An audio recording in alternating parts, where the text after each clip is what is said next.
السلام عليكم ورحمة الله وبركاته.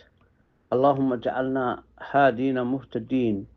إلهو نغدق كوها نونسان دادكنا هنونيا دمان دادك برنامج كفاعو كداوانا سومالي كنديان تي في كان دغيسانيا راديو بورامي سي كي ام اس 102.7 اف ام.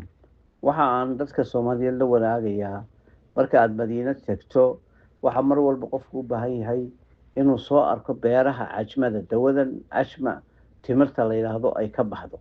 Marka waxa aan tagnay gurubkii aan la socday maalin dhaweyd meel ka mid ah beerahaas oo runtii beertani meesha ay ku taalo meelaha kale ka dhaweyd isla markaana aad arkayso sida ay u baxayso timirtu.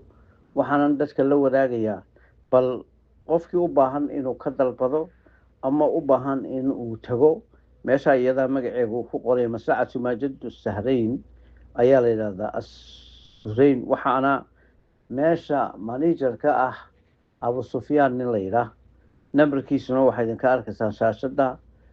waa tagi kartaan waad booqan kartaan idinka oo soo arkaya cajmada iyo sida ay tahay iyo sida aad u dooranaysaan. halka barnaamijka aad ka daawanaysaan Soomaali Kan TV anigoo Tafsiir Xaamid Sultaan Cali Cilmiye.